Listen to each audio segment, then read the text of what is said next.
პირდაპირ ეთერშია ღამის კურიერი, მე ჟურნალისტი ნინო შუბლაძე ვარ. მთავარი პოლიტიკური ცენტრი დღეს მთავარი საკანონმდებლო ორგანოა. ახალი საკანონმდებლო ინიციატივები და კანონპროექტები მმართველ ძალასა და ოპოზიციას შორის მორიგი დაპირისპირების მიზეზი ხდება. პარლამენტი პრეზიდენტის კიდევ ერთი ვეტოს დაძლევისთვის ემზადება. სადავოა ცვლილებების საარჩევნო კოდექსში, რომლის მიხედვითაც იცვლება ცესკოს თავმჯდომარისა და წევრების არჩევის წესი. ცვლილების მიხედვით პრეზიდენტის ნაცვლად ცესკოს კანდიდატურებს პარლამენტის თავმჯდომარე წარუდგენს. ოპოზიცია ცვლილებას აპროტესტებს და ამბობს, რომ ამ გზით მმართველი ძალა საბოტაჟს უცხადებს 9 ნაბიჯის შესრულებას. ურთიერთბრალდებები ორმხრივია. ქართული ოცნება ოპოზიციას დებს ბრალს არჩევნების წინასწარ მიზან მიმართულ დისკრედიტაციაში. ასრთა სხვადასხვაობა გირჩის ინიციატივაზე. საყოველთაო ამნისტიის კანონპროექტი არ მოსწონს როგორც ოცნებას, ისე ლელოს და პარტია საქართველოსთვის. მიზეზი ერთი პატიმარია, მიხეილ სააკაშვილი. ჩასწორდება თუ არა კანონპროექტი დაპირისპირებულ მხარეებს მოსაფიქრებლად ორი თვე აქვთ. სწორედ ამ დროით გადადო ბიურომ დღეს კანონპროექტის განხილვა. იქცევა თუ არა ფსევდოლიბერალური იდეოლოგიის წინააღმდეგ საკანონმდებლო ინიციატივა კანონპროექტად და რას თავაზობს საზოგადოებას ქართული ოცნება. რატომ ფიქრობს ოპოზიცია, რომ მმართველი გუნდი მთავარი პრობლემებიდან ყურადღების გადატანას ცდილობს? ყველა ამ თემაზე და მიმდინარე პოლიტიკურ თემებზე დღეს ღამის კურიერში პარლამენტის თავმჯდომარესთან ვისაუბრებთ. შალვა პაპუაშვილი უპასუხებს ჩვენს კითხვებს. საღამომშვიდობის საბატონო შალვა, მადლობა დიდი რომ მონაწილეობთ გადაცემაში. საღამომშვიდობის, მადლობა მოწვევისთვის. ბევრ საკითხზე ვისაუბრებთ დღეს, როგორც თქვი, მთავარი პოლიტიკური ცენტრი საკანონმდებლო ორგანოა, იმიტომ რომ ყველაფერი პარლამენტში ხდება და შესაბამისად საინტერესოა თქვენი პასუხები იმ კითხვებზე, რომელიც ხან ოპონენტებს აქვს, ხან საზოგადოებას და ჩვენ თავისთავად. დავიწყოთ მოდით პრეზიდენტის ვეტოთი, რომლის დასაძლებადაც ემზადება უმრავლესობა, მის ამბავშიც ვთქვი, ოპოზიცია ამბობს, რომ ამით ხელისუფლება ევროკავშირის რაღაც ვალდებულებებს თავს არიდებს 9 ნაბიჯის შესრულებას და ეწინააღმდეგება ვენეციის კომისიას. თუ შეიძლება რომ განგვიმარტოთ, რატომ გახდა აუცილებელი ამ ცვლილების შეტანა და აი რაღაც წინასწარი ეჭვების გაჩენა თუნდაც ოპონენტებში, როდესაც თქვენ საუბრობთ თქვათ მათი მხრიდან წინასწარ დისკრედიტაციაზე, ხო, საარჩევნო პროცესის. ისინი თვლიან, რომ თქვენ წინასწარვე აჩენთ უკვე ეჭვებს და კითხვებს საარჩევნების თქვათ რაღაც ობიექტურ შედეგებთან დაკავშირებით.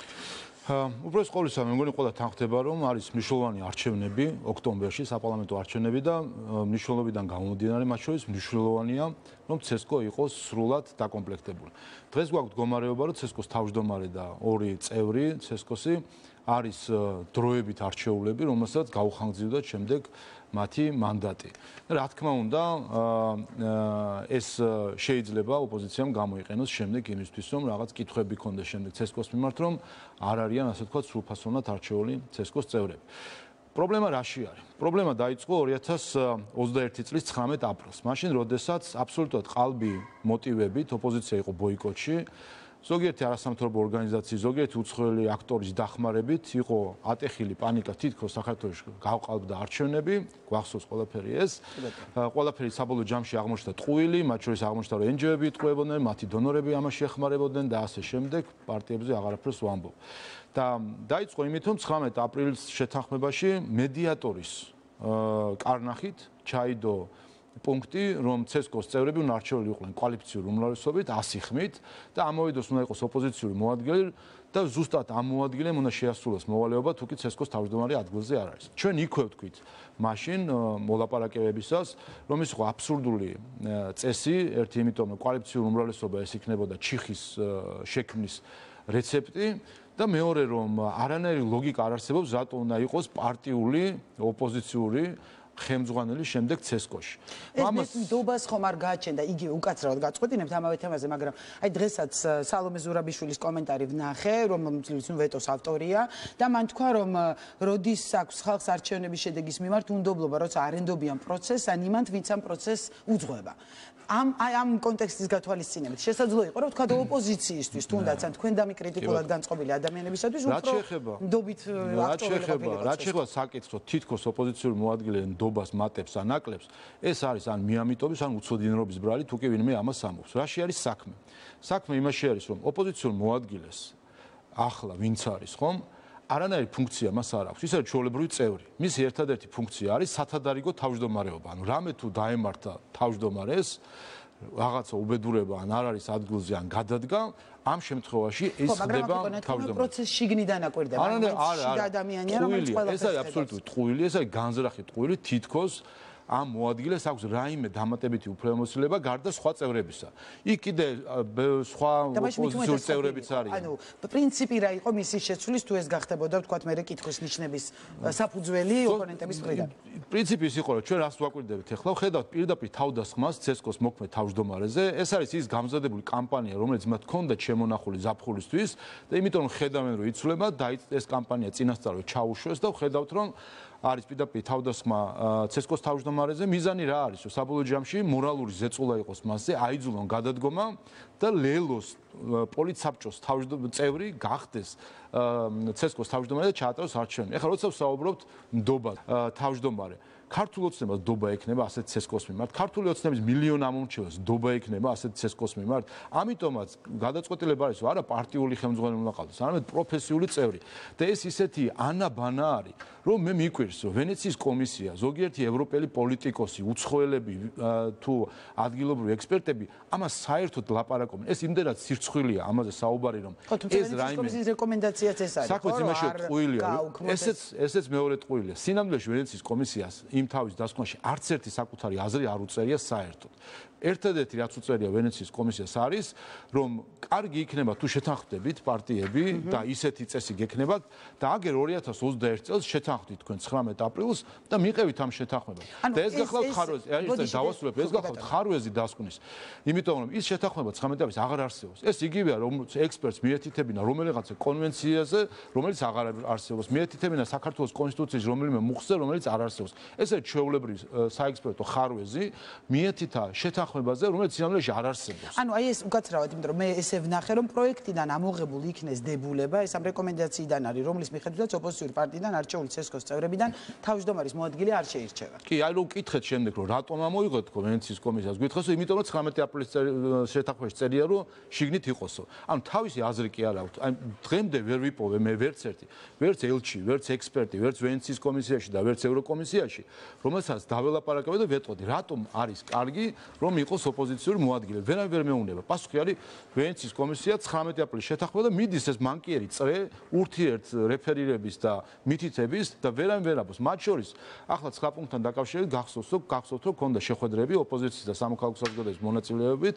აი სულ ბოლო კვირების განმავლობაში ამ საკითხს ვიმჯერეთ. ოპოზიციაც იქ იყო, სამოქალაქო საზოგადოებაც იქ იყო. მათ შორის მე მათ ვკითხე, ხო ყველა იყავით აი 19 აპრილის შეთანხმების დროს მოლაპარაკები. გაიხსენეთ, ვისი იდეა იყო საერთოდ ეს? ვერავინ ვერ გაიხსენა, იმიტომ არავის იდეა ჩვენი იქ არ ყოფილა. ეს იყო მედიატორის, ეს იყო მედიატორის ფურცლზე დაწერილი და რაც უკვე ნელ-ნელა აღძრავს ეჭვებს თავის დროზე რატო იქნა ეს ჩადებული 19 აპრილის შეთანხმებაზე, საიდან მოუვიდა ეს მედიატორს, რატომ? იმიტომ ეს არის ჩვეულებრივი, ხედავთ ხო 2 წელი ჩვენ სად ვართ ამის გამო, ვართ ჩიხში.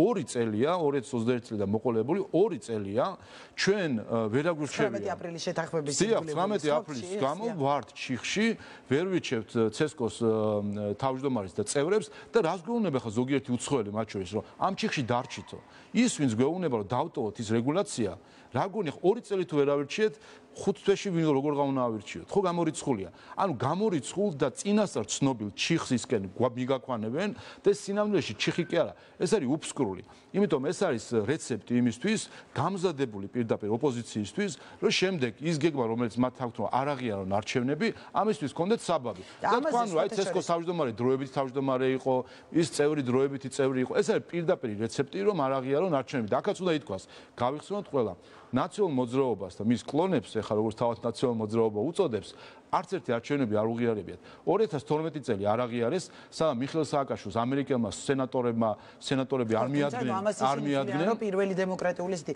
არჩევნებით გადაბარება მოხდა ხელისუფლებას არა ხო გახსოვთ ის საღამო მეც მახსოვს თქვენ გახსოვთ თქვა რომ ჩვენ გავიმარჯვეთო მეორე დღეს დილით დაადგნენ ამერიკელი სენატორები საქართველოს პრეზიდენტს და სენატორებმა პრეზიდენტს გადაათქვევინეს სიტყვა ეს ცალკე ისტორიაა საერთოდ ეს რა დამოკიდებულებებია 2016 წელს არ აღიარა ნაციონალურ მოძრაობამ არჩევნები არ შედიოდნენ პარლამენტში რამდენიმე კვირა იყანყარეს ბოლოს მოუწიათ შესვლა 2020 წელს არ აღიარეს არჩევნები 1 წელი არ შედიოდნენ ამიტომ გვაჩვენებს 12 16 20 წელი რომ 2022 წელს ისინი აუცილებლად არ აღიარებენ არჩევნებს და იუზადებენ ეხა საბაბს ბატონო შალვა დღეს სალომე ზურაბიშვილმაც თქვა და მიხვდებით ეხა ამას რატომ თუ არჩევნების შედეგების მიმართ რაიმე ფორმის უნდობლობა იარსებებს ეს დღევანდელ გეოპოლიტიკურ ვითარებაში საქართველოსთვის ძალიან ცუდი იქნება ეს არის პირველი ნაბიჯი დესტაბილიზაციის დესტაბილიზაციისკენ.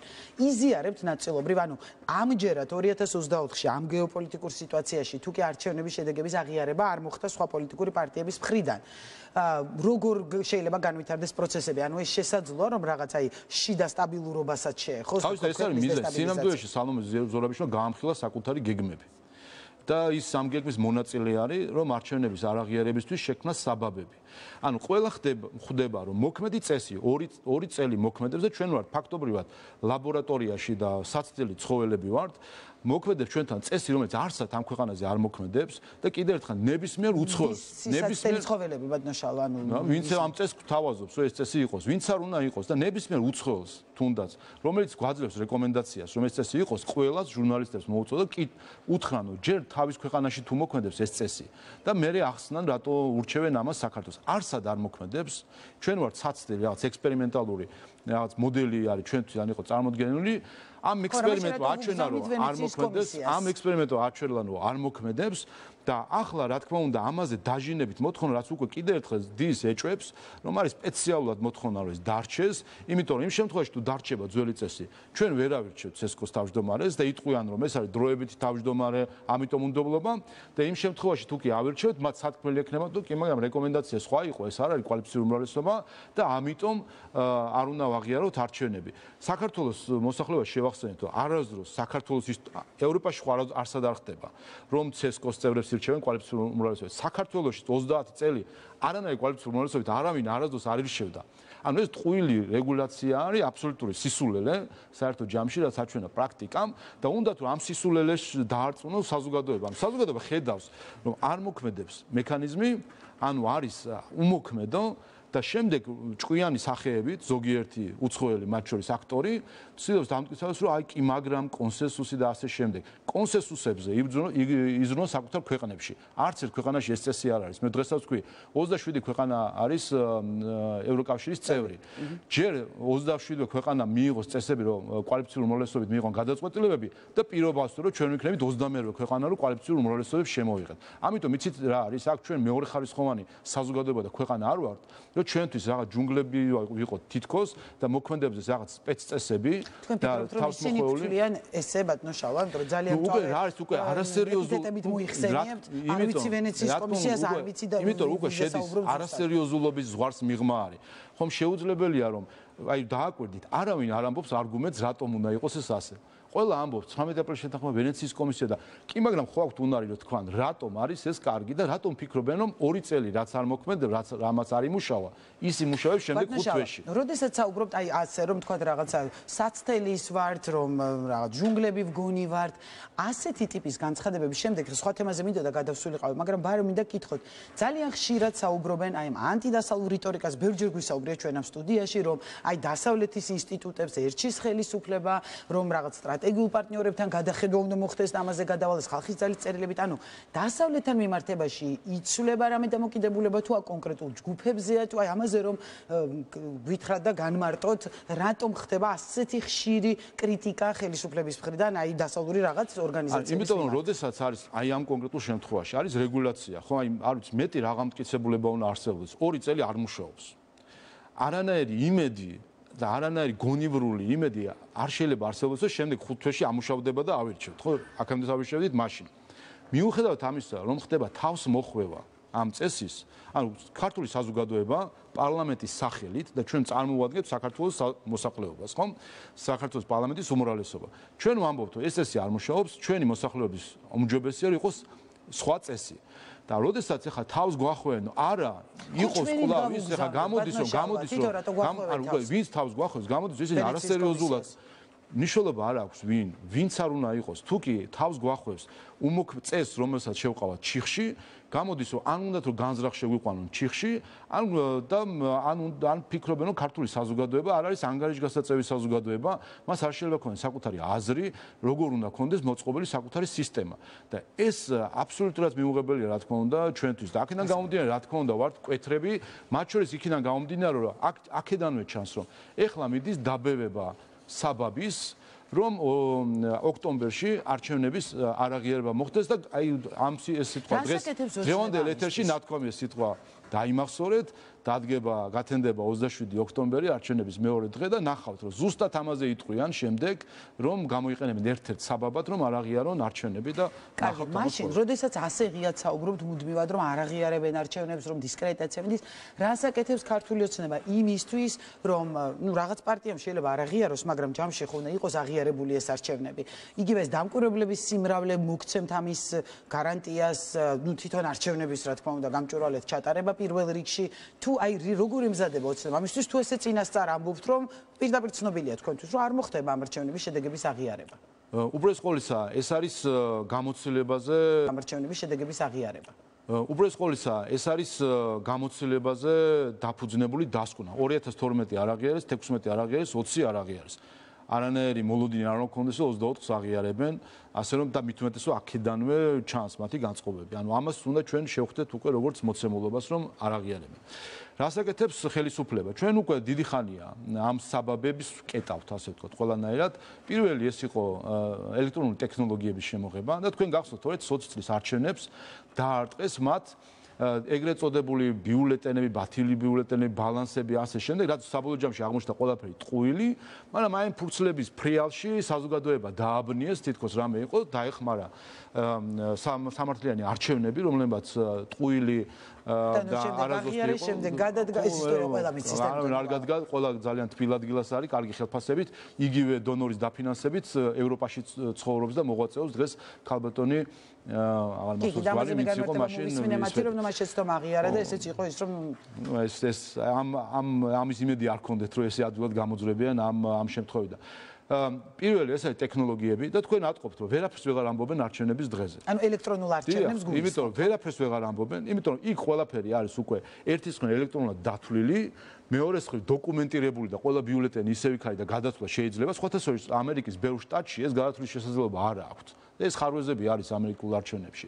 ჩვენთან ყველანაირი ხარვეზებისგან დაცული ელექტრონული არჩევნები გვექნება. ამიტომ ჩაიკეტა მათი ასე ვთქვათ სპეკულაციები საარჩევნო დღესთან დაკავშირებით. ეხლა დაიწყეს წინასაარჩევნო გარემო როგორ იქნება.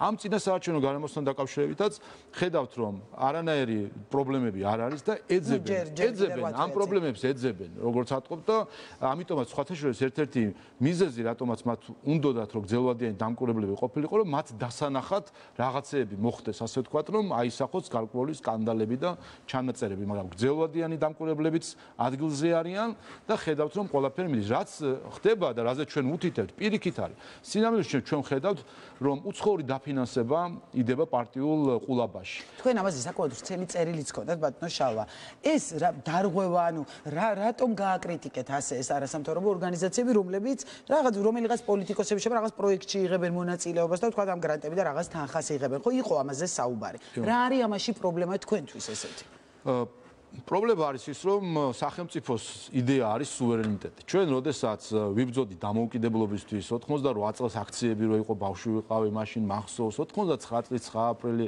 ჩვენი დამოუკიდებლობა რისთვის გვინდოდა ეს სუვერენიტეტი რა რამე ისეთი ხო არ არის არა ეს იმიტომ არის რომ არის იდეა რომ ხალხმა საკუთარი ბედი თავად უნდა გადაწყვიტოს საკუთარი ინტერესებით ეს ერთი მეორე ასევე არის ფაქტი, რომ ყველა სახელმწიფოს აქვს საკუთარი ინტერესი და ყველა მოქმედებს საკუთარი ინტერესით. არავინ არ მოქმედებს სხვის ინტერესით. არც ერთი სახელმწიფო დედამიწის ზურგზე არ მოქმედებს ჩვენი ინტერესით.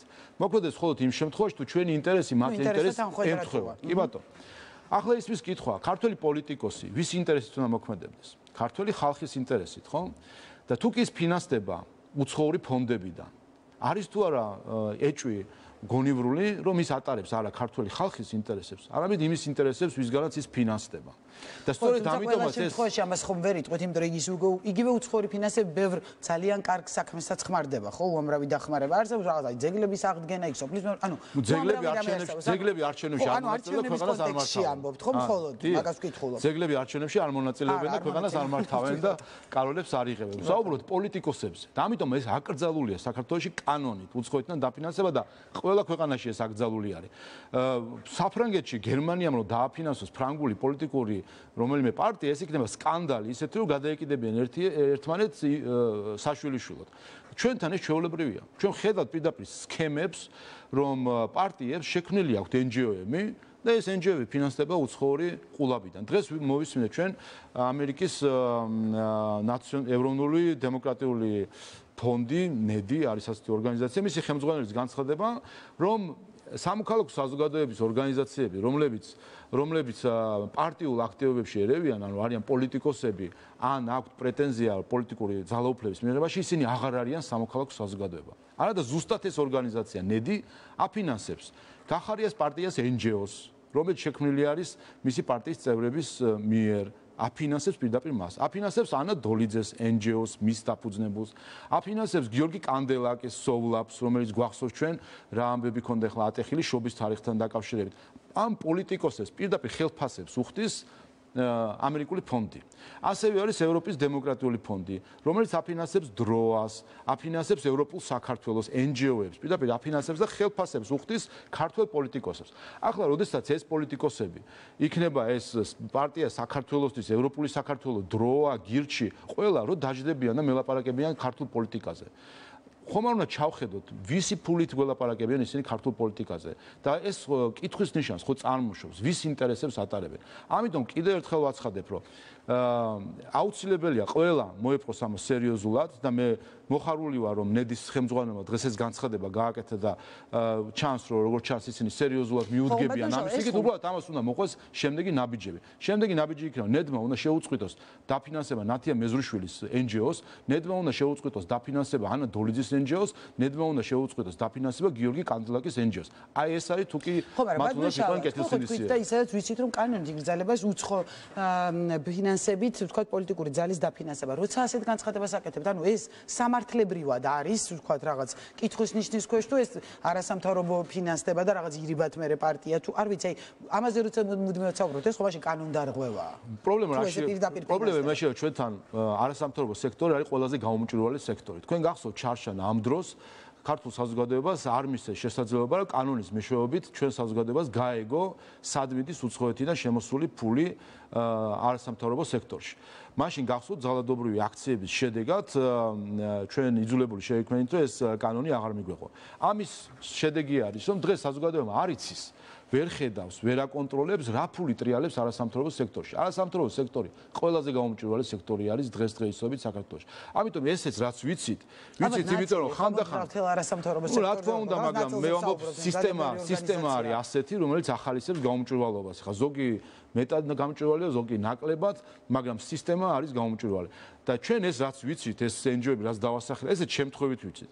შემთხვევით სადღაცაც წამოწდებათ რომელიღაცა პოსტში, მაგალითად ელენე ხოშტარიამ, შემთხვევით დაწერა მადლობა ევროპის დემოკრატიის ფონდს, რომ მათი საბაზისო დაფინანსებით ჩავატარეთ საარჩევნო კამპანია ადგილობრივი თვითმმართველობის 2021 წელს. პირდაპირ აღიარა, რომ რაღაც კანონდარღვევას ჰქონდა ადგილი. ასეთი შემთხვევითი აღიარებები ვთქვით, თორე სინამდვილეში ჩვენ ამას ვერ ვხედავთ. საზოგადოებას უმალავენ, როგორც უცხოური ფონდები, ისე არასამთავრობო ორგანიზაციები იმ ფინანსებს, რომელიც საქართველოში პოლიტიკაში არის სინამდვილეში ჩადებული. კარგი, მინდა ეხლა სხვა თემაზე გადავიდე, კიდევ ერთი კანონპროექტი ფსევდოლიბერალური იდეოლოგიის წინააღმდეგ. ასე ქვია, რატომ გახდა აუცილებელი პირველ რიგში ეს მინდა კითხოთ, ამ კანონპროექტის ახლა მომზადება? ანუ სად ხედავთ ამ პრობლემას საქართველოში გულისხმობ რაღაც პროპაგანდის ნიშნებს, რაზეც ძალიან ბევრი სხვადასხვა აზრი ამოვიკითხე, მოვისმინე, იმიტომ რომ ძალიან ბევრი ამბობს, რომ საერთოდ ეს პროპაგანდა არ არის დღეს საქართველოში და არ დგას ეს პრობლემა. აღარ ვამბობ ოპონენტებზე, რომლებიც პირდაპირ ამბობენ, რომ fake პრობლემის fake მოგვარებაზე ზრუნავს ქართული ოცნებაო, მათი ციტირება რომ მოვახდი. თუ შევხედავთ ზოგადად, ეს არ არის გამოწვევა მხოლოდ საქართველოსთვის, ეს არის გლობალური გამოწვევა. რომელიც არის თითქოს ამის ასე ვთქვათ არის მრავალფეროვნების დროშით, ბევრი საკითხი, არა მხოლოდ ამ საკითხს ეხება, ბევრ საკითხთან დაკავშირებით, პლურალიზმის შემ მრავალფეროვნების დროშით სინამდვილეში სინაცრისფერს და ნაცრისფერის შემოტანა უნდათ ასე ვთქვათ ჩვენს ზოგადად საზოგადოებრივ ცხოვრებაში.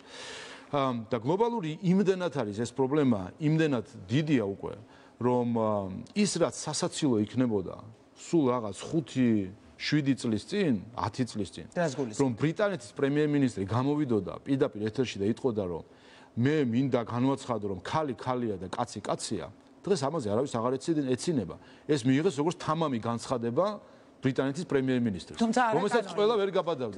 არა, კანონი არა, მაგრამ წარმოგიდგენიათ, ეს მან დემონსტრაციულად განაცხადა, როგორც თამამი განცხადება. ბევრი ამას ვერც ამბობს.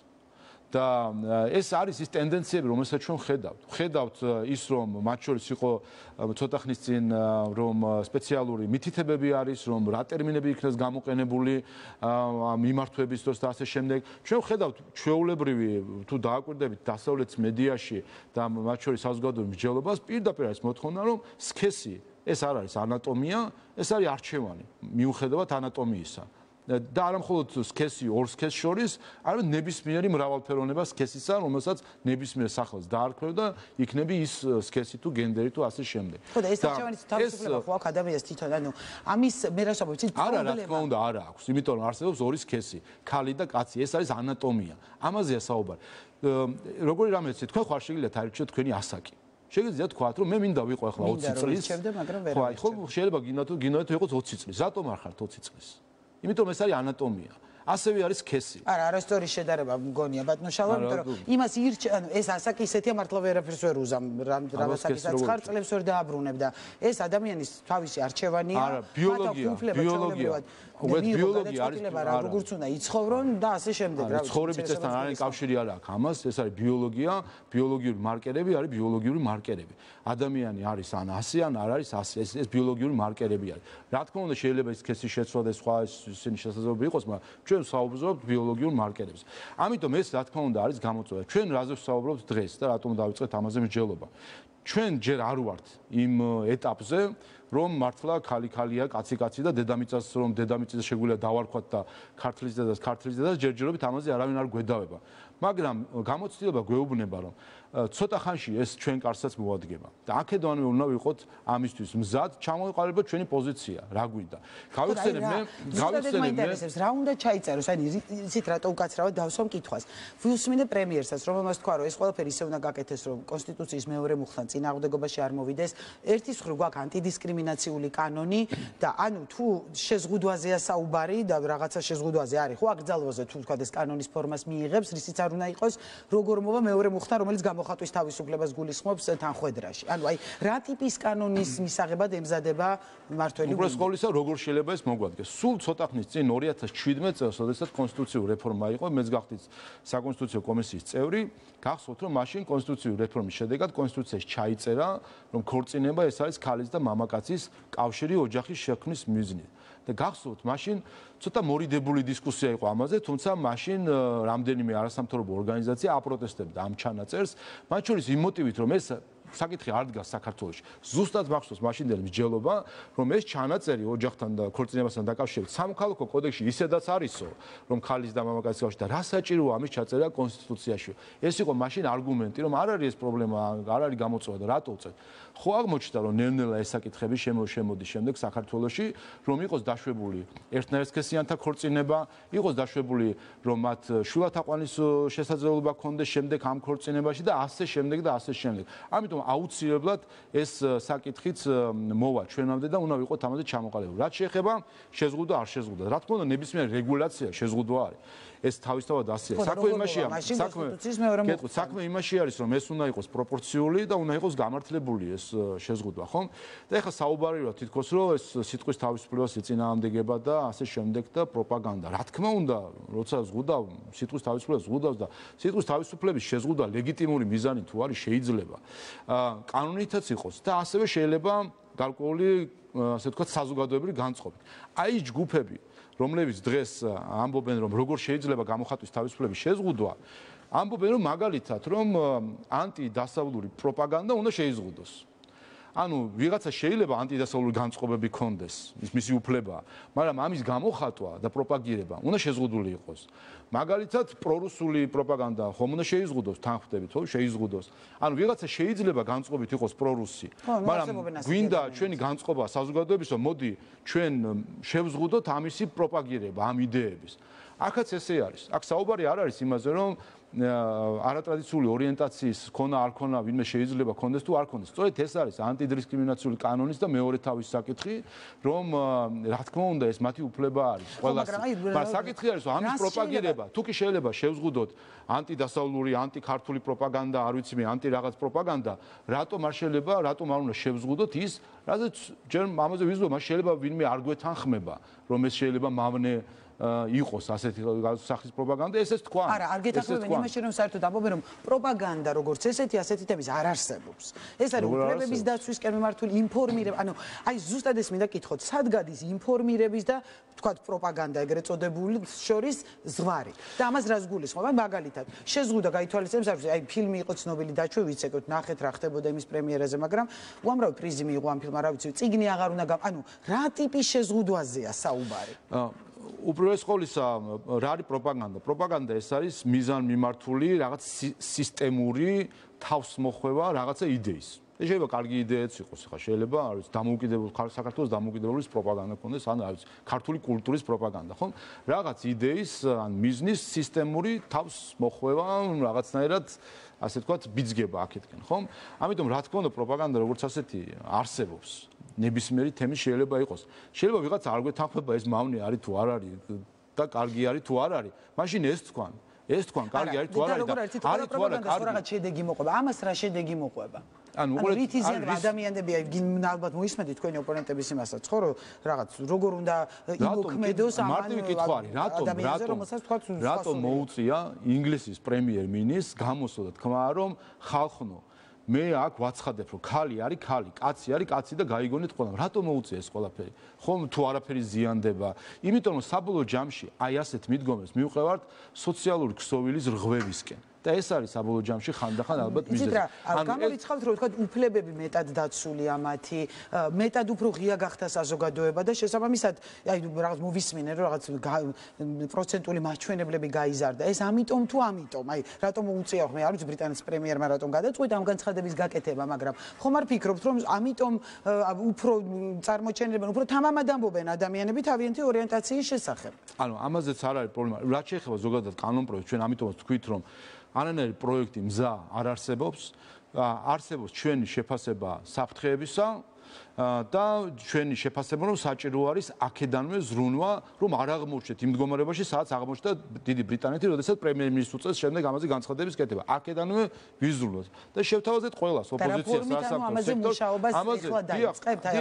ეს შევთავაზეთო. პირველი გვეთანხმებით თუ არა იმასში, რომ ეს არის მავნე საკითხი, ანუ საფრთხე და მეორე თუ გვეთანხმებით, ამისი რეგულაცია გავაკეთოთ კანონით, მორალით, ეთიკით, არ ვიცი მე სხვა რა ფორმებით შეიძლება იყოს. მაგრამ კიდევ ერთხელ რაც შეეხება ამ ასე ვთქვათ ზეგავლენას, იდეა რაში არის, რომ საზოგადოება ეს ხო არ არის რაღაცა ქაოტური მოძრაობა ადამიანების რაღაც ტერიტორიაზე. საზოგადოება, და ამიტომაც ქვია ჩვენ ერთი საზოგადოება და ამიტომაც ვთქვათ ერთი სახელმწიფო, ამიტომაც ვთქვათ ჩვენ საქართველო და ერთი მივაკუთვნებთ ერთ ჯგუფს, რომ ჩვენ რაღაცა სოციალური ქსოვილი არსებობს, რაღაცა რაც გვაკავშირებს.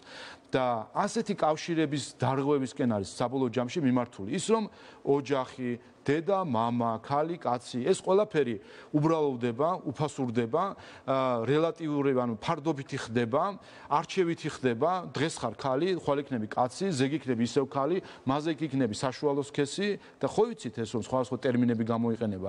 ქართულში ღმერთის წყალობით გრამატიკულად ისეა რომ სქესის გამსაზღვრელი ესენი არ გვაქვს ასე თქვა და ამ ხრივ გრამატიკული პროექტორი აქამდე დიდი ხანი იქნებოდა ამაზე უკვე დიდი წიოკი ატეხილი, რაც არის ატეხილი იმ ქვეყნებში, იმ ენებში, სადაც სქესის გამიჯვნა ხდება მათ შორის, ხო? აქამდე აქაც იქნებოდა. ამიტომ საბოლოო ჯამში აქეთკენ არის მიმართული რომ ყველაფერი გახდეს ნაცრისფერი.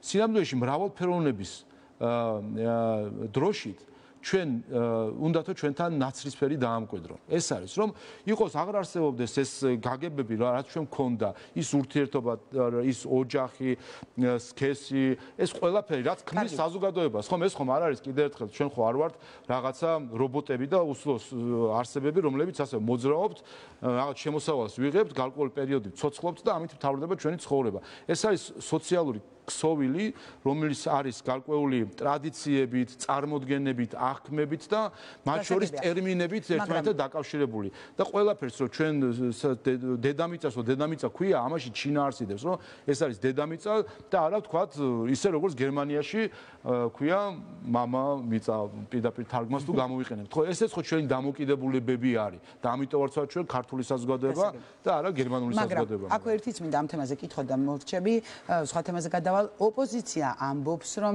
თავარი თემებიდან, იმიტომ რომ მაინც ბევრი თვლის, რომ ეს არ არის ისეთი პრობლემა, რომ დღეს ხელისუფლებამ ამ თემაზე ისაუბროს და არის თავარი თემებიდან გადატანის მცდელობა და რომ პრობლემა და არც ერთ გამოკითხვაში, მაგალითად ან მასკვლევებში ადამიანები ამას და არა და ბევრ სხვა პრობლემას ასახელებენ. აი რას უპასუხებთ ამას? ანუ თავარი პრობლემებიდან გადატანა და რაღაც დაიწყეს აი ფასებზე კამპანია, ხო, მე მოვისმინე რომ ესეც მათი PR სტრატეგია, მაგრამ მოკლედ მესმის რომ წინასარჩევნო სტრატეგიების ახლა ჩვეულებრივი ბრძოლაა პოლიტიკაში, მაგრამ ამაზე რა პასუხი გაქვთ? რატომ გახდა ეს თავარი თემა დღეს? და არის თუ არა სხვა პრობლემები და გავლენ ხალხში საარჩევნო კამპანიას და მე მიხვდებიან არის თუ არა ეს თავარი საკითხი. აი გავიდნენ ხალხში და მიხვდებიან და ქართული ხალხი ზუსტად ამაზე გასცემს მათ პასუხს. რაც შეეხება მათ დამოკიდებულებას, ატყობთ თქვენ გარკვეული დაბნეულობა აქვთ ჯერ კიდევ რომ არიციან რატო? იმიტომ ისინი საქართველოსკენ კი არ იყურებიან. საქართველოს საზღვრების გარეთ იყურებიან. რა რეაქცია ქონდეთ რაღაც თემებზე, ისინი ელოდებიან გზავნილებს და სიგნალებს, რომ ეხლა ეს მოიწონონ თუ არ მოიწონონ, იმიტომ კიდევ ერთხელ ამ რაც შეეხება LGBT პროპაგანდას, ეს დიდი ტალღა არის, რომელიც საკმაოდ ძლავრად იმდენად ძლავრია, რომ კიდევ ერთხელ დიდი ბრიტანეთის პრემიერ-მინისტრს უწევს საჯარო განცხადების გაკეთება. ეს ძლავრი კამპანია არის ყველა ქვეყანაში გაშლილი. იყურებიან იქით. იმიტომ მე ფინანსები მოძდით იქიდან, რაღაც გავლენების საკითხი არის, რომელიც მათ უნდათ რომ გამოიყენონ და ასე შემდეგ. და არ არიან ორიენტირებული ქართველი ხალხის ინტერესებზე და გამოწვევებზე. რაც შეეხება და შემდეგ ასე ვთქვათ, რაღაც სანაცვლოდ შემოიტანეს თემა სოციალური ფასები და ასე შემდეგ. ეს ის სფეროა, სადაც არც კი ურჩევ რომ შევიდნენ, იმიტომ რომ ნაციონალურ მოძრაობას აქ დამარცხებული არ თავიდანვე. ფასები, სოციალური პოლიტიკა, ჯანდაცვა, სკოლა, განათლება, არც მე მიკვეს საერთოდ ამ თემას რომ ეხებიან. ნაციონალურ მოძრაობა, რომელიც დაანგრია, სკოლებს ხურავდა. ფასიანი იყო სკოლა, ხო გახსოვთ, მათ დროს იყო ფასიანი. ბავშვს სკოლაში ვერ მიიყვანდა ადამიანი, ბაღში იყო ფასიანი. სკოლებს ხურავდნენ. ჯანდაცვა არ არსებობდა სახელმწიფო დაფინანსებები თითქმის. სოციალური დახმარება მათი მხრიდან. რაც შეეხება ფასებს და ასე შემდეგ. ფასებზე ხშირად გამოვიდა რომ სხვა ფასები იყო მაშინ. რა თქმა უნდა, უყურეთ, ახლა ინფლაცია. ძალიან გაძვირდა ყველაფერი. მარტივი პოპულისტური საკითხია, რომ ხა 10 წლის წინ რაღაცა რო ღირდა ლარი, დღეს რომ მეტი ეღირება ყველა ქვეყანაში. ეს არის ეკონომიკური აქსიომა. ნებისმიერ ქვეყანაში ინფლაცია არის, იმატეს ფასები. დოლარი კინოებს მაინც ხო უყურებს ხალხი და ასე მიხვდებიან, არა, ხა გონიათ რომ ატყუებენ საქართველოს მოსახლეობას, რომ უყურებენ ფილმებს, რომელიც არის, რა ვიცი, ეხება 100 წლის წინანდელ ამბავს, მაშინდელი დოლარი რა იყო და დღევანდელი დოლარი რა არის, ხო? და თუ შევხედავთ რიცხვებს, სინამდვილეში რა ხდება?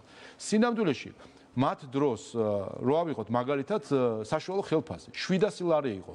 დღეს არის 1800 ლარი. ფასი თუ იზრდება და ეს ბუნებრივი პროცესია. საშუალო ხელფასიც გაიზარდა 700-დან 1800 ლარამდე. უმუშევრობა თუ იყო 26% მაშინ, დღეს არის 16%. 10% შემცირებულია. შესაბამისად 120,000 ახალი სამუშაო ადგილი შექმნა ქართულმა ოცნებამ. 1,300,000 ადამიანი არის დღეს დასაქმებული. სიღარიბის ზღვარს ქვემოთ ცხოვრები ნაციონალ მოძრაობის დრო გამოდიან ხა ფერადი პლაკატებით და სოციალურ საკითხებზე საუბრობენ 30% საქართველოს მოსახლეობის მესამედი სიღარიბის ზღვარს ქვემოთ იყო. გაანახევრა ქართულმა ოცნებამ ეს რიცხვი. დღეს 15% არის. თუმცა მივდივართ ქვემოთ და ქვემოთ. მაგრამ პრობლემა არის მაინც ხო თქვა ეს თქვენ ხა ოპონენტებს პასუხობთ და გასაგებია, მაგრამ პრობლემა არის იგივე ფასების ზრდა მაინც ხო თქვა ეს ეკონომიკურ ნაწილში ადამიანების გაჭირვება მესმის რომ ეს ყველაფერი შემცირდა და ამაზე ხშირად თქვენი ოპონენტები ამბობენ რომ ეს გასული მიგრაციის ფონზე შეიცვალა ეს ციფრებიო და რას უპასუხებთ ამას? არანაირი კავშირი ამასთან არ აქვს და კიდევ ერთხელ ფასებს რაც შეეხება მათ დროს ადამიანები სახლებს ყიდიდნენ, სესხებს იღებდნენ, ვალში ვარდებოდნენ რომ წამალი ეყიდათ. დღეს წამლები არის უფასო. ბევრი ასე ვთქვათ სეგმენტისთვის მოსახლეობის არის უფასო, მათ შორის ცალკეულ დაავადებებთან დაკავშირებით, მაშინ ადამიანი იყო განწირული სიკვდილისთვის ან სიღატაკისთვის, იმისთვის რომ ემკურნალა. ხო გვახსოვს ახლა შორეული წარსული ხო არ არის, ყველა ამ ქვეყანაში ვართ, ყველას ოჯახის წევრები ყავს, ყველას სჭირდებოდა სამედიცინო მომსახურება მაშინაც და დღესაც და ხო ვიცით რა იყო მაშინ. ადამიანი ან სიღატაკისთვის იყო განწირული, ან სიკვდილისთვის იყო განწირული მათ დროს. დღეს ჯანდაცვის სისტემა არის მათ შორის წამლების ფასებთან დაკავშირებითაც, იცით რომ რეგულირება ფასების ხდება და რამდენად დაიწია მოსახლეობის ჯიბიდან გადახდილი, ასე ვთქვათ, გადახდილმა თანხამ სამედიცინო მომსახურებით. ეს ყველაფერი, რა თქმა უნდა, სახელმწიფო მიყვება და იქ სადაც ბაზარს აქვს დეფექტები ფასებთან დაკავშირებით, მაგალითად არის ჭარბად ზრდა. იქ სახელმწიფო შედის ანტიმონოპოლიური სამსახურის მეშვეობით და ცდილობს ეს მოაწესრიგოს, შედის სექტორების მიხედვით, მაგალითად სამედიცინო სექტორში და იცით რომ DRG-ს ასე ვთქვათ მეთოდით სამედიცინო მომსახურება დღეს სტანდარტიზებული ფასებით არის. არ გვახსოვს მაშინ რა დრო იყო და მე ეს მიკვირს რომ ამას იყო დრო ამ ქვეყანაში ბინებს ყიდნენ რომ და სახელმწიფო ვიცით რომ ამერიკელი PR კონსულტანტი ხარ ჩამოყვანილი და ეს ფერადი რაღაც ამერიკული სტილის პლაკატები გასაგებია რომ იქაური გემონება გადმოიტანეს, მაგრამ ის ურჩევს, მაგრამ ამათ ხო აქვთ ახლა თავისი თავი ხრებზე, ხო? რა თემაში შედიან? სოციალური საკითხების თემაში შედის ნაციონალური მოძრაობა, რომელსაც მაინც ყველაზე მეტად სოციალური თემები აწუხებს ადამიანს. მოძრაობა, რომლის დროსაც იყო, არ ვიცი, აღვი რახსნელი ლიბერტარიანიზმი, როდესაც ადამიანი იყო ნული. არა მხოლოდ ადამიანის უფლებების კუთხით იყო ნული, საპატიმროში იყო ნული, მისი უფლებების შრომით იყო ნული, ასევე მისი სოციალური უფლებებიც იყო ნული ნაციონალური მოძრაობის დროს. და ესენი ლაპარაკობენ სოციალურ საკითხებზე. კარგი, და აღარ მინდა რომ წარსულზე ვისაუბრო, მინდა ამნისტიის კანონპროექტზეც გკითხოთ. გირჩის და პოლიტიკური ჯგუფის ინიციატივა გადაიდო 2 თვით განხილვა, იყო საუბარი რომ აქ სამოხელეო დანაშაულის შემთხვევაში ეს შეეხებოდა მიხეილ სააკაშვილს და ითქვა რომ აი ქართულმა ოცნებამ და რამდენიმე პარტიამ თავის სწორედ ამის გამო შეიკავა. ასეა ეს თუ არა და აპირებს თუ არა ქართული ოცნება განიხილოს საერთოდ ეს ამნისტიის პროექტი, იმიტომ რომ იაგო ხვიჩიას ძალიან ხშირად აი ჩემ სტუდიაშიც უთქვამს რომ მაგალითად მოყავს რომ პრემიერი მე დამეთანხმავ და გახსოვთ ის პრემიერის გამოსვლა ხო პარლამენტში, როდესაც ითქვა რომ მართლა ბევრია პატიმარი და ამ თემაზე მსჯელობის დაწყება შესაძლოა. დაიწყება 2 თვეში, თუ ეს უბრალოდ გადაიდო და გადაიდო ეს თემა. ანუ ამნისტია იმ ფორმით, რომელიც გირჩს აქვს შემოთავაზებული, რა თქმა უნდა, არა, საყოველთაო და ყოვლის მომცველი და გახსნათ ციხისკარებები, რა თქმა უნდა, ეს არა, ხა გირჩს ახასიათებს ცოტა, რა ვიცი, არა ამქვეყნიური იდეები ხოლმე. მაგრამ რაც შეეხება საკითხს, ამიტომ ჩვენ სერიოზულად ვუდგებით საკითხს, ისინი ცოტა ხანდახან ქარაფშუთულად უყურებენ ყველაფერს. რაც შეეხება საკითხს, ეს არის სახელმწიფოს პოლიტიკის ნაწილი, ერთის მხრივ საჩასულების დაწესებულებაში, პენიტენციურ სისტემაში იყოს პირობები იყოს იმისთვის უპირველეს ყოვლისა, რომ რესოციალიზაციის, იცით რომ მათ შორის განათლება მიიღება იმ საჯელის მოხდის პერიოდში, მათ შორის დასაქმება საჯელის მოხდის პირობებში, იმისთვის რომ ადამიანი სოციალურად მზად იყოს შემდეგ რომ გამოვიდეს და დაბრუნდეს საზოგადოებაში. ამავე დროს, რა თქმა უნდა, ჩვენი პოლიტიკა ასევე არის, რომ ასე ვთქვათ, პენიტენციურ დაწესებულებაში მყოფი ადამიანების რაოდენობაც იყოს საერთო ევროპული დონის. ჩვენ წარმოგიდგენიათ 25,000-დან თუ არ ვცდები, ჩამოვედით დაახლოებით 9,000 პატიმრამდე და მაინც ჯერ კიდე გზა გვაქვს გასავლელი იმისთვის, რომ მივიდეთ რაღაც საშუალო ევროპულ დონემდე რაოდენობით. წარმოგიდგენიათ, სად იყო ნაციონალურ დროს სოფლიოში ვიყავით მეორე ადგილზე ამერიკის შეერთებული შტატების შემდეგ ერთსულ მოსახლეზე პატიმრების რაოდენობით. მეორე ადგილზე ვიყავით სოფლიოში და ჩამოვედით და ეს სწორედ ამ პოლიტიკის შედეგად მათ შორის ის რომ არა საპატიმრო ზომები გამოიყენება და ასე შემდეგ და ეს არის ნაწილი პოლიტიკისა. თუ კი საჭირო იქნება მათ შორის ამნისტიის გამოყენებით კალკული კორექციების შეტანა, ეს უნდა განსაზღვროს უპირველეს ყოვლისა იუსტიციის სამინისტრომ, პენიტენციურმა დაწესებულებმა ის ვისაც აქვს. მუხლებზე შეიძლება დაიწყოს მსჯელობა, მაგრამ რაღაცამდე ხო, მაგრამ ამ ფორმით არა, მაგრამ რაღაც არის. ხო, და მუხლების იმაზე დავთქვა, რომელი მუხლით. ეს არ უნდა იყოს ეს თავისთავად ამნისტიის პოლიტიკური აქტი, მაგრამ ეს არ უნდა იყოს პოლიტიკური პროგრამა, ასე ვთქვათ, რომ ახლა გავხსნათ ციხისკარები და გამოუშვათ ყველა ესე არ არის ახლა ადამიანის დანაშაული აქვს ჩადენილი, იმ დანაშაულს ყავს თავისი დაზარალებული, ეს რთული საკითხია ზოგადად ზოგადად, იმიტომ რომ დაზარებულსაც უნდა ჰქონდეს განცდა სამართლიანობის, რომ მის მიმართ დანაშაული მის ჩაიდინა, მან მოიხადოს სასჯელი სამართლიანი. ამიტომ გვინდა ჩვენ რომ მიხეილ სააკაშვილმა ბოლომდე მოიხადოს სასჯელი, ვინაიდან ეს არის ჩვენი ვალი მისი სისტემის მსხვერპლების წინაშე. იმიტომ ისინი გვიყურებენ ჩვენ და სახელმწიფოს იმედი ამიტომ აქვს, რომ ის რაც მიხეილ სააკაშვილმა დააწია ქართულ საზოგადოებას, ამისთვის მან პასუხი აგორს, რა თქმა უნდა. ამიტომ ეს არის არა იმდენად პოლიტიკოს სააკაშვილი არ გახდა, თქვათ, ამ ამნისტიის კანონპროექტის განხილვაზე უარის თქმის მიზეზი. არა, რა თქმა უნდა, ეს არ უნდა იყოს პოპულისტური პოლიტიკური დღისწესრიგის ნაწილი, არამედ ეს უნდა იყოს სისტემური განსჯის შედეგი. ამაზე ყველაზე მეტი ინფორმაცია აქვს იუსტიციის სამინისტროს პენტენციურ დაწესებულებას, რომელმაც იცის ასე ვთქვათ შემადგენლობა როგორი არის, იცის რაოდენობები, იცის მსუბუქი და მძიმე დანაშაულების ვინ რამდენი იხრის სასჯელს და რა შესაძლებლობები არის და მათ შორის ქცევიდან გამომდინარე როგორ შეიძლება რომ ისე რომ საზოგადოება არ დაზიანდეს და ამავე დროს მიეცეთ შანსი და გარკვეული გამოიჩინოს სახელმწიფომ, მათ შორის დაზარალებულების სახელით. ამ შემთხვევაში ჩვენ მათი სახელით მოქმედებით, ეს არ უნდა დაგვავიწყდეს. ეს პასუხისმგებლობა დაზარალებულების მიმართ მათი სახელით გამოიჩინოს, ასე ვთქვათ, გარკვეული განწყობა სიკეთე, ასე ვთქვათ, კეთილინება რომ ვიღაცამ დატოვოს საბადო ან შეუმსუბუქდეს სასჯელი, ყოველს დატოვებაზე არ იყოს საუბარი. ან ახლა დატოვოს უკვე, ან უფრო ადრე დატოვოს რაღაც პერიოდის შემდეგ. ამიტომ ეს ამას ჩვენ უყურებთ სერიოზული პრიზმით, რა მომენტშიც ამაზე იქნება მომწიფებული რაიმე გადაწყვეტილება, რა თქმა უნდა, ასეთ გადაწყვეტილებას მივიღებთ, მაგრამ კიდევ ერთხელ ეს გახლავთ უპირველეს ყოვლისა იუსტიციის სამინისტროს განსაჩველი საკითხი. კიდევ ერთი თემა, რასაც მინდა შევეხო, აი სააკაშვილი ვახსენეთ და ეს ქართული ოცნების განცხადებები მინდა გავიხსენო, რომ მოკეთ ყველა ოპოზიციური პარტია ერთი ქოლგის ქვეშ ნაციონალურ მოძრაობას წარმოადგენს, ხშირად საუბრობს ამაზე ქართული ოცნება. მინდა განმიმარტოთ, აი რაში ხედავთ ამას, ვგულისხმობ, აი მაგალითად შემოვიდა მელია, უკვე ჩანს რომ 4 ნომრით იქნება ვთქვათ გუშინ გაკეთა განცხადება და ის ნაციონალურ მოძრაობის ყოფილი თავმჯდომარეა და ვთქვათ სათქმელად შეიძლება უფრო მარტივი იყოს პოლიტიკურად, რომ აი ხო ნაცების რაღაც წარმომადგენელია, თუმცა ამაზეც მინდა კითხოთ, იმიტომ რომ მან დატოვა პარტია, რაღაც განსხვავებები არსებობს, ესე იგი და წავიდა, ხო, რატომ არის ისევ ნაციონალური მოძრაობა?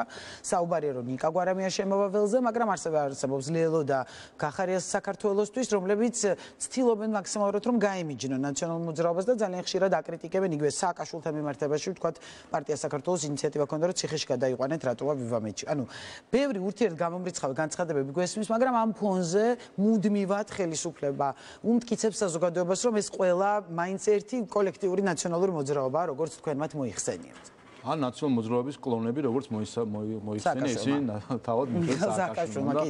მე მგონი ვინ და მიხეილ სააკაშვილი კარგად იცნობს ნაციონალური მოძრაობის ანატომიას, ამიტომ მე მგონი ამაში მას უნდა ვენდოთ. იმიტომ რომ ის კარგად ხედავს ვინ არის კლონები. თქვა ის რაც მაგალითად ვინ არის კლონები, რა თქმა უნდა, ჩანს საერთო ჯამში და რა არის ის მეორეც არის. ეხლა ეს რომ იყოს პირველი შემთხვევა და ჩვენ რომ ვიყოთ მიამიტი საზოგადოება, რომ მართლა შეიძლება შეგინთ რაღაც მოხდა განხეთქილება, გაიყვნენ და სხვა პლატფორმები აქვს, შეიძლება დაგვეჯერებინა, მაგრამ რაიმე სხვა მოხდა 2016-ში, 2000 მაგრამ აი ამ შუალედებში, როდესაც ხან ევროპული საქართველო ვითომ ცალკე იყო და ესე ხან ხან ევროპული საქართველოს ლიდერები, ხო? ჭიაბერაშვილი და უგულავა შემდეგ ეხლა ხო ისე ვიქარია ნაციონალურ მოძრაობაში. სტრატეგია აღმაშენებელი ხო გახსოვთ როგორ გამოიყო და რა ამბები იყო ჯარჯერზე და ძახდნენ. ახლა ხო ისე ვიქარი. ანუ ამ ყველაფერს ხო ხედავთ და ნუ ეხლა მართლა ხო არ ბნელა ამ ქვეყანაში არა. ამას ყველაფერს საზოგადოება ხედავს. ამიტომ ეს კინო, ეს სერიალი, ეს კბილი, არ ვიცი რა ეპითეტი გამოიყენეთ, ეს ყველაფერი უკვე გავლილი აქვს. თან ხალხი რა ხალხი გველაპარაკება, ვინც პარტიის თავმჯდომარეები იყვნენ და ლიდერები იყვნენ, გვეუბნებიან რომ მათ არაფერი საერთო აღარ აქვს ნაციონალურ მოძრაობასთან. ეს არის ჩვეულებრივი ტაქტიკა იმისთვის რომ დააბნიონ, შეეცადონ დააბნიონ საზოგადოება, იმისთვის რომ რაც შეიძლება მეტი რაღაცა ხმა იმ ველიდან წამოიღონ, რომელიც ნაციონალურ მოძრაობას ხმას არ მისცემს და რაღაცნაირად დააბნიონ, აი ჩვენც ვაკრიტიკებთ ნაციონალურ მოძრაობას. ანუ იმ გადაუწყვეტელ ამ მომრჩეველზე მუშაობენ, ფიქრობთ თუ იმ მომრჩეველზე ვინც შესაძლოა ნაციონალურ მოძრაობას დააკლდა, ეს არ ვიცი, მაგრამ უბრალოდ ასე ჩანს და რაღაც ცვლილებების შემდეგ შეიძლება და აღარ იყოს იგივე მაჩვენებელი. დღეს რეალურად ჩვენ რასაც ვამბობთ, სინამდვილეში მართლა ასე არის, რომ დაახლოებით 100-ია განაწილება, 60%-ის ფარგლებში არის ქართული ოცნების ხარდაჭერა, 20% ძლივს აღწევს და ვერც კი 15% ფარგლებში არის ნაციონალური მოძრაობა და არის დარჩენილი რაოდენობა, რომელზეც ახლა მიდის ასე ვთქვათ მათი მხრიდან ცდილობა, რომ იქნებ რაიმენაირად წამოციცქნონ იქ ხმები რისთვის? იმისთვის, რომ საბოლოო ჯამში რაღაცნაირად ისე შემოვიდნენ ასე ვთქვათ პარლამენტში, რომ საკონსტიტუციო უმრავლესობა ვერ მიიღოს ქართულმა ოცნებამ. არა და ეს არის დღეს ქართული საზოგადოების ამოცანა. და ეს არის ქართული საკონსტიტუციო უმრავლესობა მიიღოს. რატომ არის ეს უბრალოდ ეს ხო თქვენი სურვილი? რა თქმა უნდა, ჩვენ პარტიას ეხება ეს ქართულ ოცნებას, მაგრამ ჩვენ ხომ წარმოვადგენთ ქართულ საზოგადოებას. და ამ ქართული საზოგადოების წარმოდგენით ამ მანდატით რა გავაკეთეთ ჩვენ და ამიტომ რატო არის ეს საჭირო? რა შევძელით ჩვენ? ჩვენ შევძელით ის, რომ რეალური ომის საფრთხე აგვეცილებინა ამ ქვეყნისგან.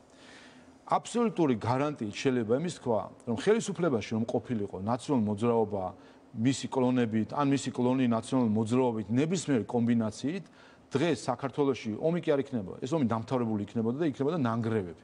რატომ? იმიტომ რომ ის ხალხი რას გვეუბნებოდა, უნდა გავაგზავნოთ მებრძოლები უკრაინაში, საბრძოლოდ აეროპორტში მიტინგს ატარებდნენ და შემდეგ პარლამენტთან მოვიდნენ, მიტინგი ჩაატარეს.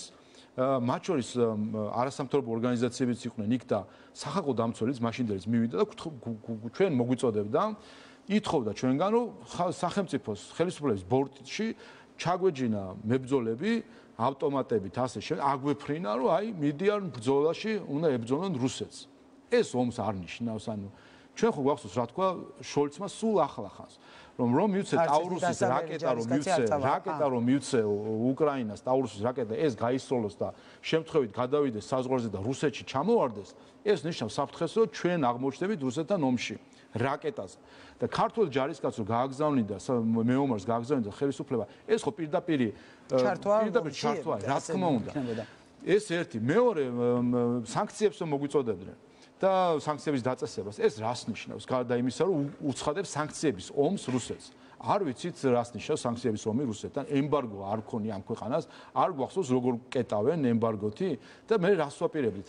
იქნებოდა თორე ეს ეკონომიკური კოლაფსი. დათვლილია თან დაითვალა ეკონომისტებმა დაითვალა ყველამ, რომ ეს იქნებოდა 10-დან 18%-მდე ეკონომიკური ვარდნა. ანუ უფრო მეტი ეკონომიკური ვარდნა, ვიდრე ჩვენ მქონდა კოვიდის დროს. ანუ შესაბამისად რა არჩევანი აქვს ქართულ საზოგადოებას? სამ მხარეს არის ოპოზიცია, რომელიც ამბობდა, რომ მე რო ხელისუფლებაში ყოფილიყავი, ჩაგთავდი ომში და ეკონომიკურად გაგაღატაკებდი ქართულ საზოგადოებამ და მეორე მხარეს არის ქართული ოცნება, რომელიც ეს ყველაფერი ააცილა. ჩვენ ვართ მოწინავე ქვეყანა ეკონომიკური ზრდით საშუალო და დაბალი შემოსავლის ქვეყნებში და რეგიონს შეხედავთ ვართ მოწინავე. ყველა რეიტინგებში დემოკრატიის იქნება თუ ინსტიტუციური ვართ წინ უსწრებთ, კანდიდატებს ხო უსწრებთ და უსწრებთ. საბედნიეროდ საზოგადოება უკვე შეეგუა ამას და მიხვდა და ოპოზიციაც ვეღარ აპროტესტებს ამასო ყველა კანდიდატზე წინ ვართ.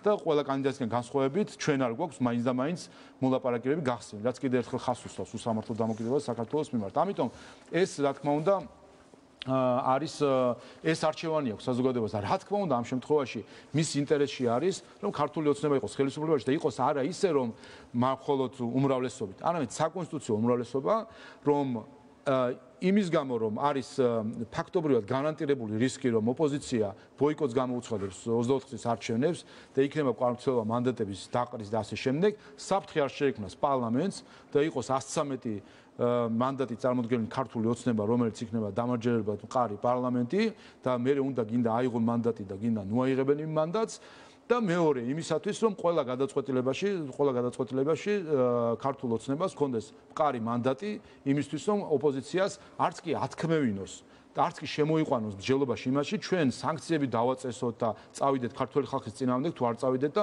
ომში ჩავებათ თუ არ ჩავებათ. ამით ხო არ თქობთ 2 წელი ამით გვათავაშებენ და ერთ საკითხს შევეხები. ანუ უფრო მეტი სიმყარისთვის და თქვათ გადაწყვეტილებების უფრო თავისუფლად მიღებისთვის ფიქრობთ რომ მნიშვნელოვანია რომ თქვენ ზოგადად საზოგადოების დიდი ნაწილი ოპონენტები და ბევრი საუბრობს უნდათ იმაზე რომ საკონსტიტუციო უმრავლესობა ხელისუფლების ხელში არის ყოველთვის უფრო მეტი რისკი რაღაცა ძალაუფლების იმის და ამიტომ ფიქრობთ რომ ამომრჩეველი ამაზე წამოყვებათ თუ რა ვიცი როგორ თქვა თქვენ საზოგადოების დაკვეთა ანუ მოლოდინი გაქვთ რომ აიღებს თქვა ქართული ოცნება საკონსტიტუციო უმრავლესობას უპირველეს ყოვლისა კიდევ ეს არის საქართველოს და ქართული ხალხის ინტერესში რომ ქართულ ოცნებას ჰქონდეს საკონსტიტუციო უმრავლესობა იმისთვის რომ გარანტირებულად ქართულ საზოგადოებას არ შეექმნას საფრთხე გარანტირებულად ჰქონდეს მშვიდობა და გარანტირებულად ჰქონდეს ეკონომიკური ზრდა ამისი ყველაზე კარგი გარანტია არის საკონსტიტუციო უმრავლესობა, მყარი პოზიცია ქართველი ხალხის. ეს იმას კი არ ნიშნავს მარტო 113 მანდატს. ეს ნიშნავს ქართველი ხალხის მიერ დაფიქსირებულ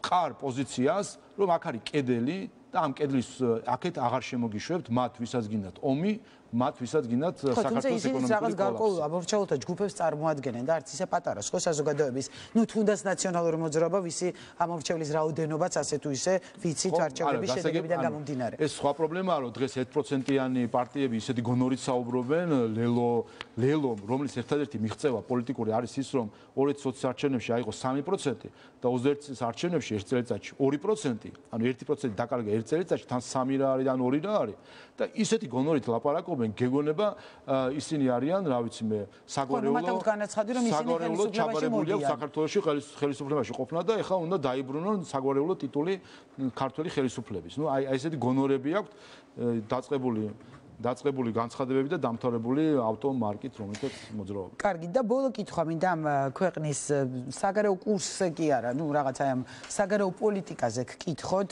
თქვენ თქვით რომ ეკონომიკურად აი ორივე კანდიდატ ქვეყანას ვუსწრებთო, მაგრამ აი ამ შემთხვევაში ნახეთ იგივე ჰერჩინსკის სიტყვები რომ 9 რეკომენდაცია ერთ-ერთი უпроსტად რეკომენდაცია ნომერი 2 არის ის რომ საქართველოს შეესაბამებოდეს ევროკავშირის საერთო საგარეო და უსაფრთხოების პოლიტიკას. ამ დროისთვის შესაბამისობის დონე არის საკმაოდ დაბალი განსხვავებით სხვა კანდიდატი ქვეყნებისგან. რატომ რჩება ელჩის შტაბ-ჭრილება თუ თქვათ აი კანდიდატ ქვეყნებთან შედარებაზე ვსაუბრობთ? პირველი, რაც შეეხება ჩვენ შედარებას უკრაინა, მოლდოვასთან ყველაფერში უსწრებთ. ეკონომიკური კი არა, დემოკრატია, ინსტიტუტი, ყველაფერი თვითონ ევროკომისიის დასკვნითვე უსწრებთ ყველაფერში. და რა თქმა უნდა, უსამართლობაა, რომ ლიდერი დაჩაგრულია და არ აქვს გახსნილი მოლაპარაკებები, მაშინ როდესაც ხვებს აქვს გახსნილი ამ ორ ისე როგორც იყო სტატუსზე. ჩვენ ჯერ აქვს სტატუსი და იგივე, ანუ ქართულმა საზოგადოებამ იცოდეს, რომ საქართველოს დღეს ეკუთვნის, რომ იყოს მოლაპარაკებები გახსნილი და უსამართლობაა, რომ ჩვენ ეს არ გვაქვს. ჩვენ ეს უნდა ვიცოდეთ.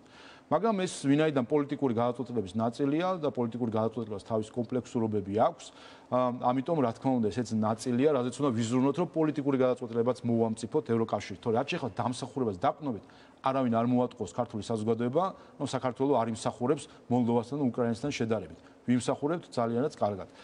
მეორე საკითხი, რაც შეეხება საგარეო პოლიტიკოსთან დაახლოებას. ხო, იგივე ჩინეთი როცა გაჩნდა ახალი სტრატეგიული პარტნიორი, გაჩნდა რომ პარტნიორების გადახედვა და პრიორიტეტების შეცვლა ხდება.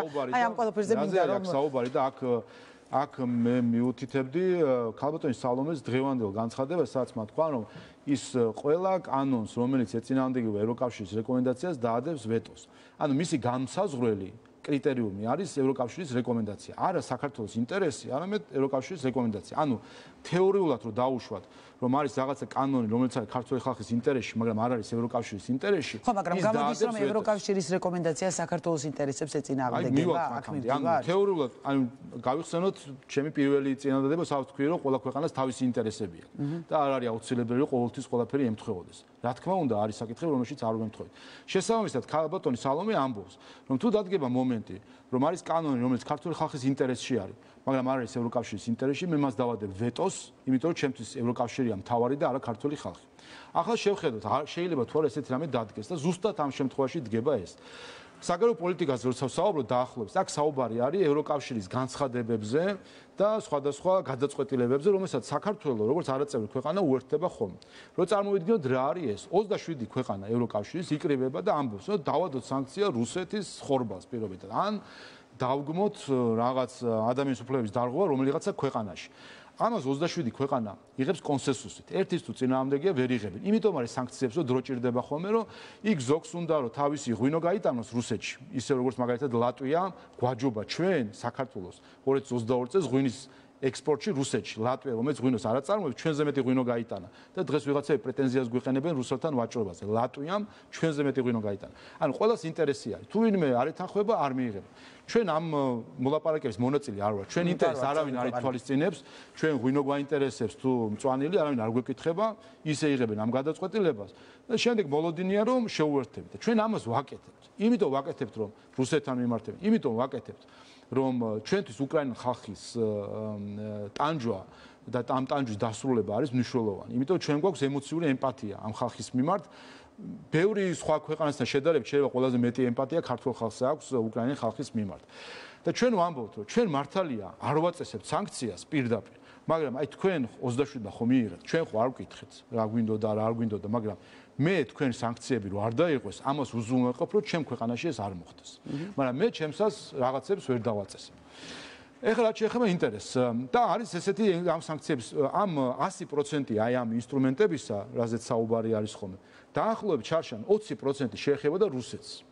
ჩვენი პოლიტიკა რა არის? არ ვაწესებს სანქციებს. ანუ აქედან გამომდინარეა, რომ ამ დროისთვის შესაბამისი დონე არ არის, როდესაც ევროკავშირის ელჩი ამბობს. დიახ, ჩვენ მაგალითად 80%-ზე ზემოთ ვერც კი ავიდოდით 2022 წელს, იმიტომ რომ 20% ეხებოდა რუსეთის დასანქცირებას და ჩვენ ვამბობთ, რომ ჩვენი ხალხის ინტერესში რუსეთის დასანქცირება არ არის, რატომ? იმიტომ ჩვენ თუ დავასანქცირეთ და ჩავკეტეთ რაღაცა, რუსეთი იტყვის, რომ კი ბატონო, მაშინ მე მთლიანად ვკეტავ ყველაფერს, კარგად ბრძანდებოდით. ეს ნიშნავს -18% ეკონომიკურ ვარდნას. ჩვენი ხალხის ინტერესში არ არის. გარდა ამისა იწვევს ესკალაციას, ომის საფრთხეს და ასე შემდეგ. ამიტომ რუსეთისთვის სანქციის დაწესება არ არის ქართული ხალხის ინტერესში. ამაზე ხო შევთანხმდით სულ ყველა. ევროკავშირი გვეუბნება, რომ ჩემ ინტერესში არის, რომ საქართველოს დაუწესოს სანქცია რუსეთს.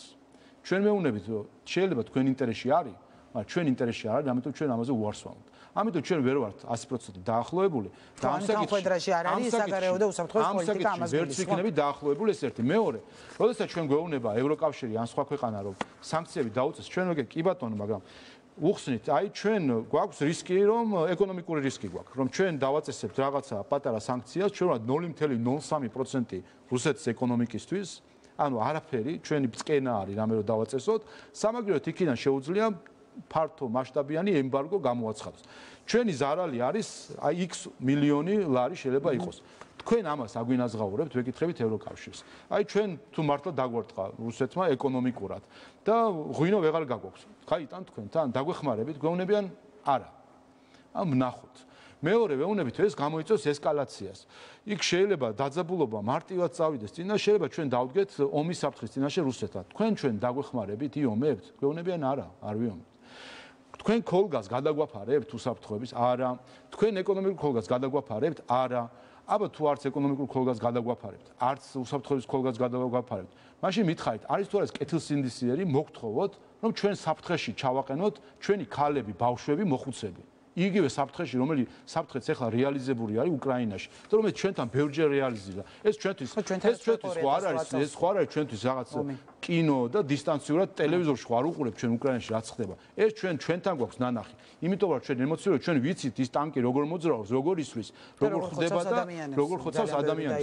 როდესაც ჩვენ ვეუბნებით ევროკავშირს, რომ ჩვენ გვეუბნები სანქცია დააწესე, ამ სანქციამ თუ რაღაცა გამოიწვია ჩემთვის ზიანი, შენ მე დამიცავ, როცა მეუბნებიან არა, მაშინ რა თქმა უნდა ჩვენი პასუხისმგებლობა ჩვენი ხალხის გასაგებია, მაგრამ მაშინ ამას არ წავა.